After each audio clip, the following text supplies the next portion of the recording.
Today we're going to learn how to use our Trosty foam roller to keep our shoulders and our upper back moving. Okay, I really like the long foam rollers. You can also get the long ones that are cut in half. They're quite good for this kind of work as well. If you do happen to have a foam roller that's about 60 centimeters, or the shorter ones which are about 45 centimeters, you can still use them. You just want to make sure that you've got lots of cushioning. Okay, I'm going to ask you to prioritize your neck and your shoulders to be on the foam roller, and so you want to make sure you've got lots of cushioning to keep your hips up as well. Definitely don't try and use the hard foam roller and have your hips on the floor. It's just going to put a whole lot of pressure around your low back and will distract from all the goodness we're going to try and do with your neck and your shoulders. Okay, first thing we're going to do is get you guys lying on it lengthwise. Alright, so have your foam roller in a nice comfortable position. Okay, you're going to lie with your tailbone at one end of it and bring your head and shoulders down to rest on the other end of it. Okay, now from there, it's a really awesome thing to do, just to actually lie and take a few breaths. Okay, good chance for you to let your shoulders just rest into whatever position feels comfortable for them. Just to close your eyes, have a quick scan of your body from your head down to your feet. Now, as we breathe, I want you to try and breathe through your nose as best as you can. Nice deep breaths in, really pushing your ribs as wide as they'll go. And then as you breathe out, again, ideally still through your nose. And as you breathe out, just let your ribs come down to rest to whatever position feels comfortable for them. Okay? Our ribs are a full ring, so they start in the middle of our backs. They wrap around our rib cage. So as you breathe in, try and imagine the full ring expanding as opposed to just pushing our stomachs up and down. Okay? You can still try and breathe into your stomach and into your rib cage in equal amounts and feel the whole body inflate, and then the whole body should also deflate when you breathe out. Let's just try that a few times. Breathing in through your nose, push your stomach and your ribs out wide, and then breathing out, let the rib cage come back to a normal position. Your stomach should also drop away. Keep going with that a few times. I'm going to talk a little bit more. Now, as we're breathing, I want you to also try as best as you can to breathe silently through your nose. If you really struggle with that, then just breathe as quietly as you can. If you struggle to breathe through your nose, then breathe through your mouth, but again, as quietly as you can.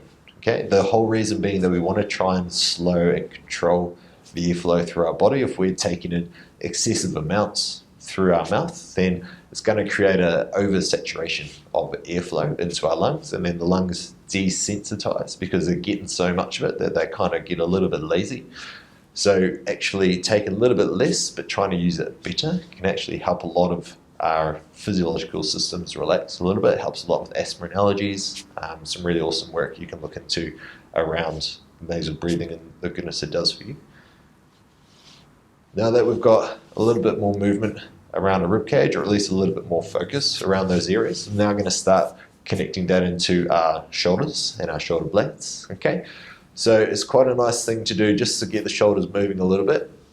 If you reach your arms straight up for the ceiling, then we're going to use this to help educate us on how far our shoulder blades can move. So I'm not going to focus too much on when to breathe for this stuff. You just go with what feels normal at this stage while we focus on our shoulders. Okay.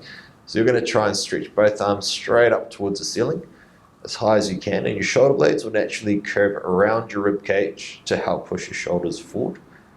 And then you're going to let your shoulder blades naturally swing back until you feel your shoulder blades pressing into the foam roller between your shoulder blades running along your spine. Okay, and we go again. Big press up, let the shoulder blades curve around your rib cage all the way out in front. And then again, let your shoulder blades just slowly drift back until eventually they pinch onto the foam roller. Okay, now just find a middle position of those 2 points. Now we're also going to go shoulder blades shrugging up towards your ears until you disappear your neck, and then pull the shoulder blades down as far away from your ears as you can go. Shrug them all the way up and pull them all the way down. Now we put the two movements together, we're going to draw full circles, okay? So shrug the shoulder blades up to your ears, push them up towards the ceiling, pull the shoulder blades down your back, pinch them together onto the foam roller. And we just repeat that process up and then forward, down, and then back. Now, as you do this, ideally your hands shouldn't move around too much. Your hands move independently of your shoulder blades. You may feel a few clicks and cracks and pops along the way. It's a pretty normal experience as we're starting to ask a bit more movement out of our shoulder blades. We're also going to reverse the movement, so pinching together, pull the shoulder blades down, push them forward, and pull them up. Good. Pinch them together, slide them down, push them up, and around. Good. Once more. And then the fun version, shoulder blades move in opposite directions, okay? So one shoulder pulls up, other shoulder pulls down. Your spine is naturally going to twist a little bit. Now one shoulder blade pulls towards the foam roller while the other one reaches up for the ceiling. They switch around. Okay, bottom shoulder pushes up towards the ceiling. Top shoulder pulls down into the foam roller. And again, they slide down while the other one slides up. Okay, now the good news is, if you completely lose it, as you're noticing my hands are going a little bit pear-shaped as well, that's a pretty normal experience. I'm not actually that attached to you getting the shoulder blades completely still. What I am really interested in though is that you're just getting them moving. Okay, it doesn't have to be pretty. I just want you to take notice of where your shoulder blades are, how they move. You may also notice your head and your back wants to help out a bit as well. Completely normal experience. Don't beat yourself up about it. This is more of a learning environment rather than these are the strict rules that you must abide by. Okay, our body adapts to whatever situation you put it in, so if you just have a little bit of a play around, you're going to learn a whole lot about what your shoulder blades can do. The reason being, if your shoulder blades are moving really well, it's going to take a lot of pressure off the muscles around your neck. It's also going to help you with what you're trying to do with your hands, take a bit of pressure off your rib cage and down into your lower back. Okay. Next, we're going to start opening up the front of our chest and shoulders. So you're going to start to let your hands drop out nice and wide. Now initially, just let them go out to the side until you feel a nice stretch running through the front of your shoulders and maybe a little bit down into the fronts of your arms. Take a couple of breaths. Okay, again, use the movement of your rib cage to help try and push your shoulders out and get a little bit of a stretch through the front of your body. Good. You can also play around with different angles, having your arms in lots of different places, and it'll highlight different areas of stretch. Some will feel really obvious, some you might not get a whole lot out of. Still take your time initially to breathe into those areas because you may find as things move around that they open up. It's not a set rule, so make sure you do take that time to explore. But when you do find those really obvious stretches, that's when you want to spend a little bit of extra time there, a few extra breaths, maybe a little bit of wriggle around of the shoulders or the hips just to see if that can start to open the area up a little bit more. Yeah, and I'd generally recommend someone spend a good few minutes here. For the sake of time, I'm not going to do that today, but you're welcome to pause it here and then come back to this when you're ready. Okay. What we're going to move into next is working on trying to really open up the front halves of our body. Okay, so we come back up to the top with the arms. Now, thinking about what our shoulder blades are up to, when we let our shoulder blades drop back and pinch together, you'll feel the foam roller. Okay, our goal through this exercise is to try and keep the shoulder blades off the foam roller. Okay, so keep that in mind. We're going to let our arms start to open out to the side. Now, as you're going wider, you may start to feel your arms pressing into, your shoulder blades pressing into the foam roller. When that happens, you have to pause. Stay where you are. Try and reach your arms wider. Okay. Now, by wider, I'm not talking up or down. I'm actually talking about out on the same angle, but just making that a little bit longer. Okay. Once you've gone that little bit wider, then you can start to let your hands go a little bit lower to the floor. And again, when you feel your shoulder blades pushing into the foam roller, you pause. Can you reach a little bit wider again? You may find second, maybe third time that you run out of space, in which case you're going to stay there. You're going to, again, take a couple of breaths, really focusing on getting the rib cage opening and closing. You may find it's a bit nervy sometimes, so take the time to just pump the hands, wriggle the wrists around a little bit. That can often take the edge off. Okay, and then you're going to bring the arms back up to the top. You have a little break. Okay, and we're going to do that again. I'd recommend 2 or 3 in a row in the same area because it will get a little bit better each time. Seeing if you can go that little bit wider, seeing what you need to move around, what needs to stretch out to take the pressure off. And coming back up.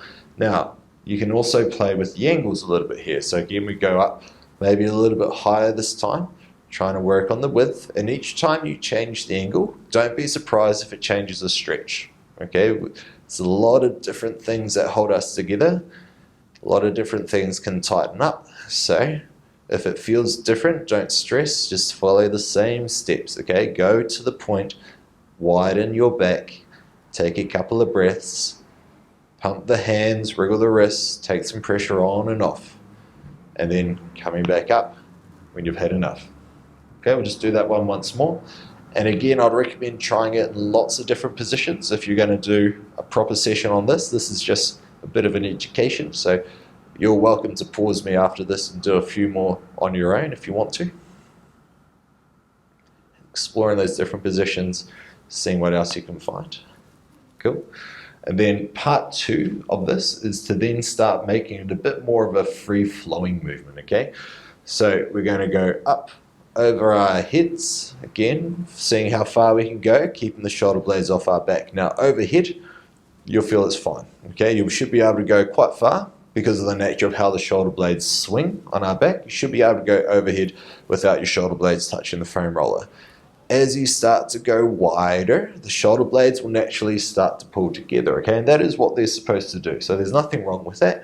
My challenge for you though is, can you still go wide and keep your shoulder blades away from the foam roller? Now, I'm reasonably broad in the shoulders, so that's not too hard for me. But for some of you who are a little bit more petite through your upper back, it's going to be a bit of a challenge, okay? Don't overcook it. If you do feel your shoulder blades pressing into it and you're quite a small frame, it's not the end of the world. As long as you're actively trying to stay wide, that's the important thing, okay?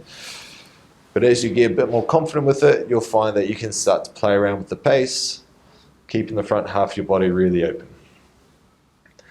Now, the reason I'm talking about all of this width is that because when we do get tight in the front of our body, the classic cues that we're given is to pull the shoulders back or pull the shoulders down. Okay, and that starts to organize our shoulders into a position where the shoulder blades are held together behind us, and it makes us look like we're cut quite upright.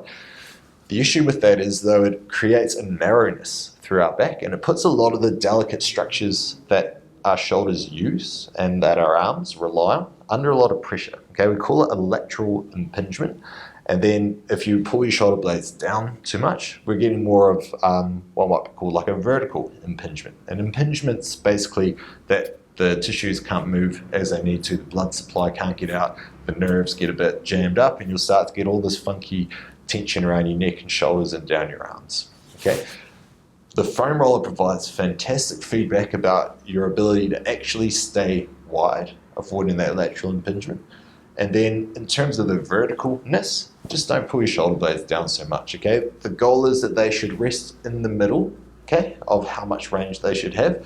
You don't want them to live all the way down your back. You don't want them to live all the way up, okay? They should have the capacity to move up and down, but they shouldn't be stuck in any one position for any extended period, okay? You need to be able to move them and get them flying around your back to help keep everything nice and supple and well organized. Okay, so play around with this position. Think about the movements we did earlier, keeping the hands still, trying to get the shoulder blades. It's exactly the same, just a bigger version.